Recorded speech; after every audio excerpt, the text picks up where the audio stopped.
And when we are talking about International Women's Day, then we need to understand that there are women all over the world who have similar challenges, similar issues, similar things that we can connect to and talk about and feel and understand.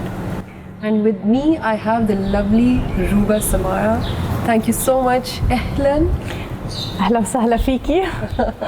Shukran. Thank you so much for coming today, Ruba. Thank you. Let me give you a little brief introduction about Ruba. Ruba is from Jordan, yes? Yes. Why don't you, in fact, tell us a little bit about yourself, Ruba? What do you do? What have you been doing? Yeah, I've been living in Jordan and I moved to Riyadh, Saudi Arabia, Riyadh. Okay. After I got married. Which was, how many years you've been in Riyadh now? Around 12 years now. Okay, mashallah. Yes. And I worked, I'm an accountant actually. I'm done with a BA of accounting. Okay. And I worked as an auditor in accounting. And it was really a good experience, but after having, the babies and the responsibilities, right. I had to resign. And I'm now, I'm just working as a housewife. Okay. That's my work actually. Wonderful, wonderful. That's a very important job. Yes. Yes, absolutely. And you told me something that you started doing of recent, that you're studying. Yes, I started November. I started with my coaching course. Okay. Yes, I'm into life coaching. I thought it's something that I really do like and I have passion about. And also I think that this will help me in managing my time, where I can work and manage my time and keep my responsibilities and my priority as a mother, to continue. And I think, inshallah, I hope that I will, manage. Of course you will. Yeah. Of course you will. Yeah. Mashallah, you've been doing such a wonderful job with your work, and now that with your kids, mashallah, and now that you're doing something new, so it's excellent. Tell me, Ruba, you're living here in the Middle East, in Riyadh. What are the challenges that you see that are very similar for women throughout the world? Like, you think that it's happening to women all over the world and we can connect to those challenges? Well, let me tell you about being an expat, okay? Because the family are not around. They are the main supporting system, Absolutely, yeah. So this thing, I don't have it. So I can't keep my kids with them. I have always to stay with them. I have always to consider where to put them if I had to work or to do something, Right. So that was a challenge for me. Okay. Okay. Also, I think that having the societal pressure we have as our priority to be a mom, and if we worked, how we have to balance between those two things.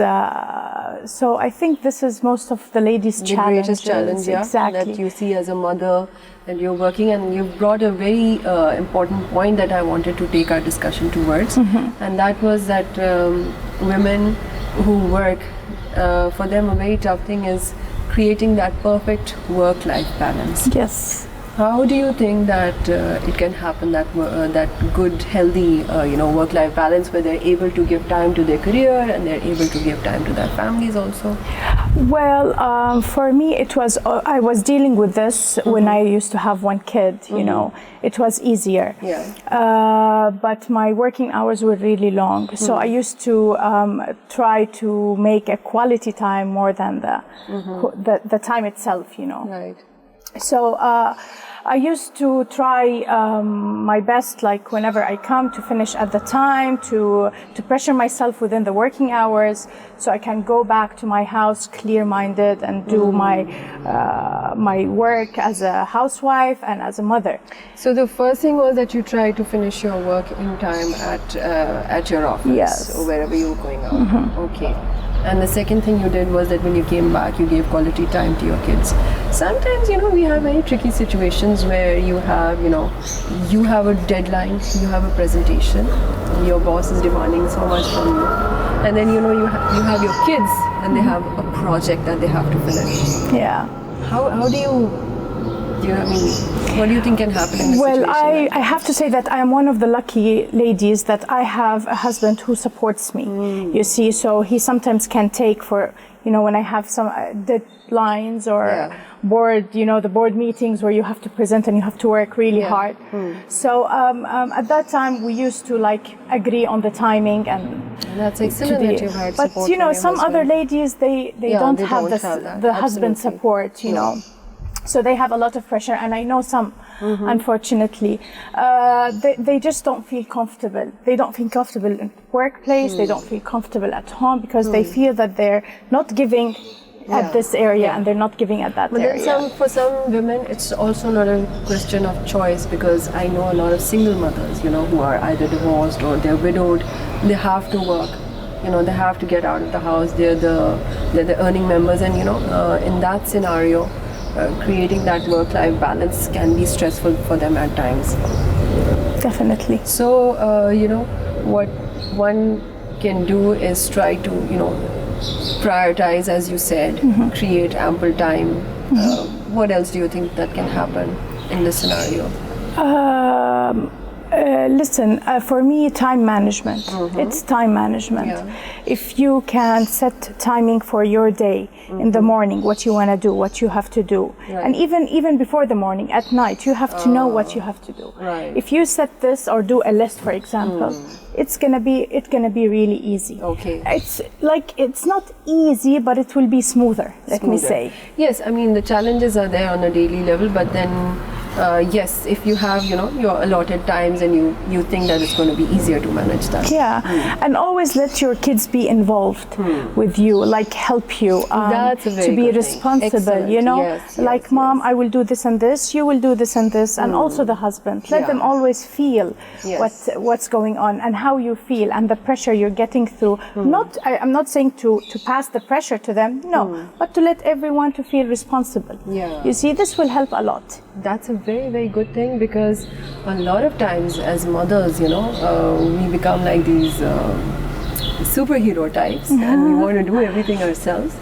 And it's okay to involve your kids, as you said, and it's also very okay to have other people help you.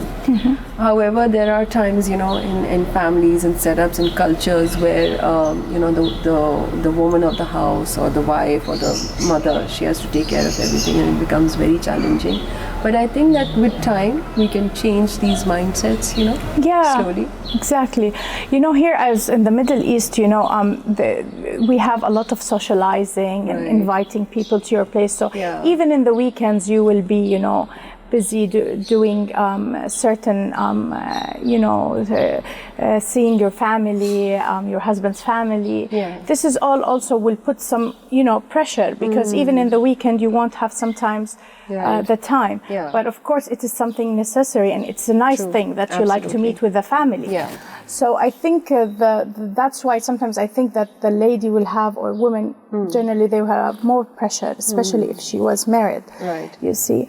So I think this is also one of the challenges, that being involved, with the family. Do you have any boys?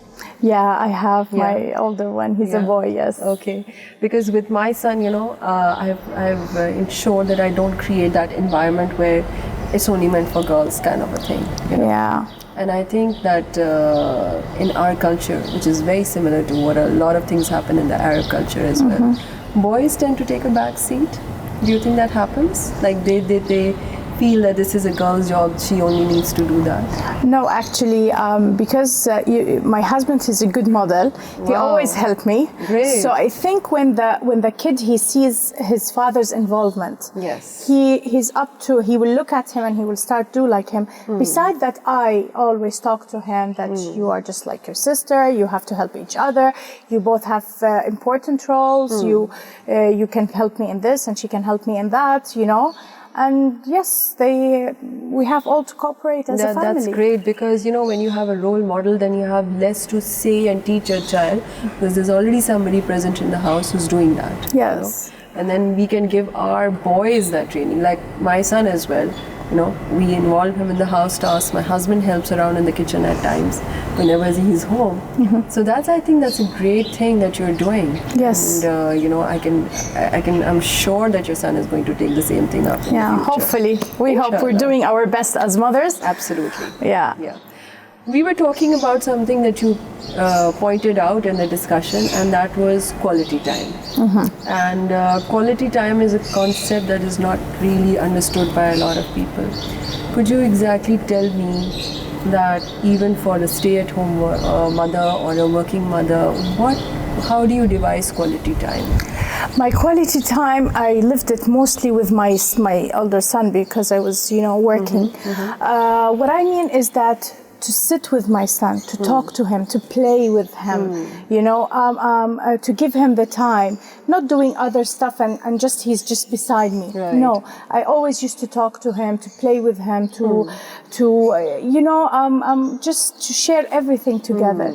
These 2-3 hours, I think it's just, good. They were enough for him to understand, to know how he will be and how he will be raised up, and so it's just the time that not to be distracted, for example, with cooking, not to be distracted with your mobile, not to be distracted with TV. Absolutely. It's just me and him together. Yes. See, this is very important. That means there's a lot of high focus.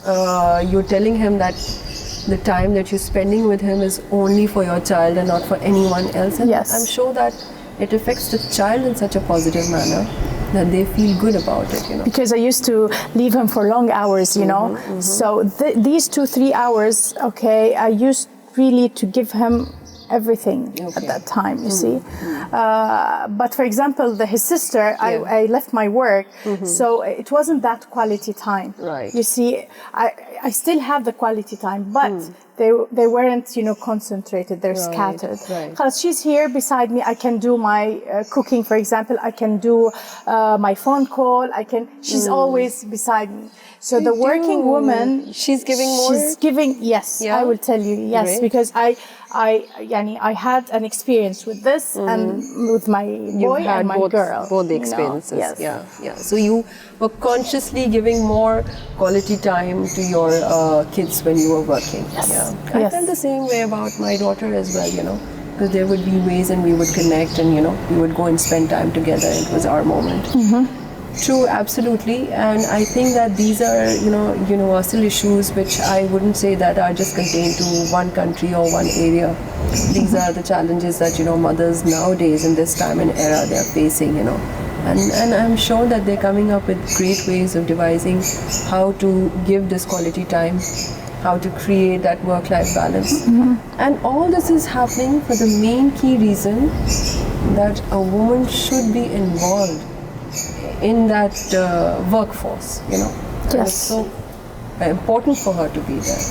Yes, I agree, because now when I was enrolled in the coaching training, I had to do some work, and now I have to manage my time again after I was in my comfort zone. I didn't have a lot to do. No, now I'm starting again to manage my time, to work on it. But tell you the truth, I'm facing some struggles when I work at home, because I'm used to do my priorities, my homework first, so I always get distracted. So it's more challenging to work from home. From home, yes, this is really challenging. In some places, they think that when the woman she just work remotely, at home. The other ladies in her department or men, they say, oh, she's taking the same salary, but she's working at home. No, it is challenging. It's not, you're doing a double work at the same time. You're taking care of two things. You're not focused, So it has its pros and cons,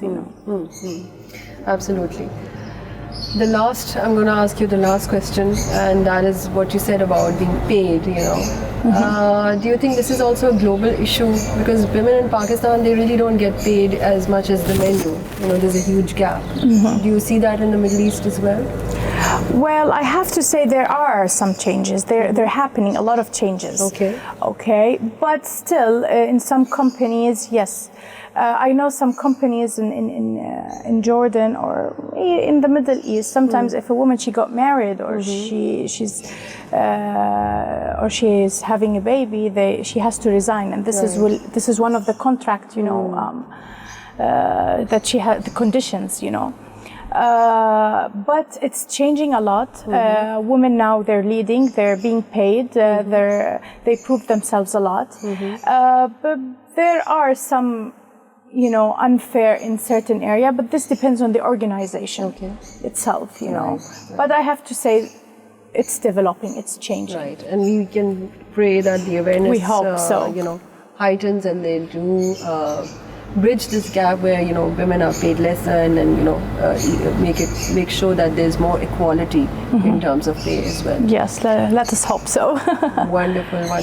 I would like to thank you so much, Ruba, that you took out time for us today, and that you shared these really important factors, which not only women, but I'd say as mothers, we are facing them as well.